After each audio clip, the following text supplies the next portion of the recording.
Од готов проект за нова универзална сала во 2017 до руинирани пеплосан објект во 2024, власта на СДСМ од некои своји причини не сакаше да го прифати веќе готовиот проект од претходната локална власт предводена од ВМРО ДПМН.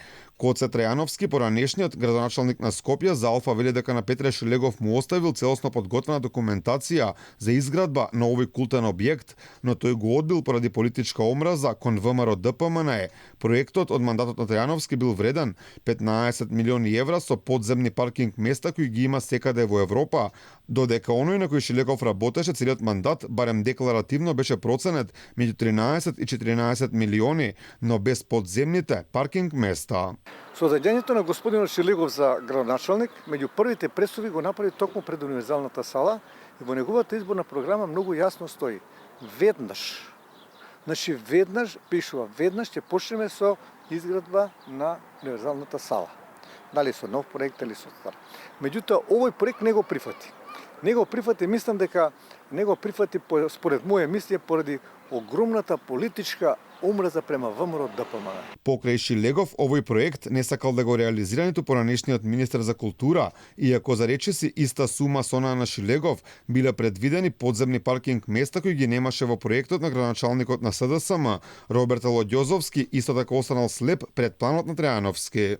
Јас како градоначалник на Скопје му го однесов проектот, му реков: господине министре, еве го проектот, целосно е готов, автентичен е, еве го тој проект, може да го видите. Значи, овој проект ја задржи автентичноста на постојната универзална сала, особено околу куполата.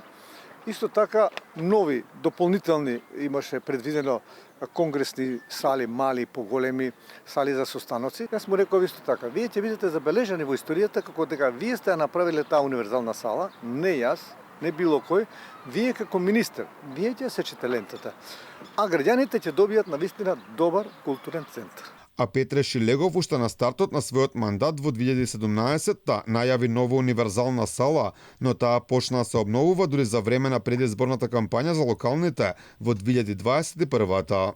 На овој чекор се одлучивме после широката поддршка која што јавноста ја даде за идејата да се сочува универзалната сала во постојната форма, на постојната локација, што пак не значи дека сме се откажале од идејата за нова концертна сала со придружни конгресни капацитети на друга соодветна локација.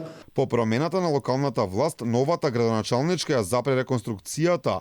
2 години потоа Министерството за култура ја презема активноста.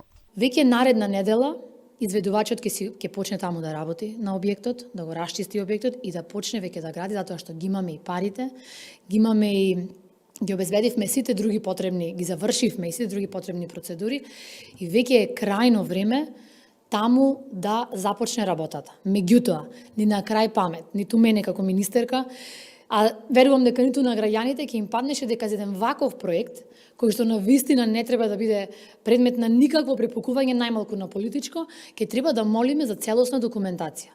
Сето ова на крајот заврши со пепел, инаку од обвинителството соопштија дека случајот со универзална сала ќе биде целосно прегледан, за да бидат обезбедени сите докази кои се неопходни за утврдување на причините за настанување на пожарот.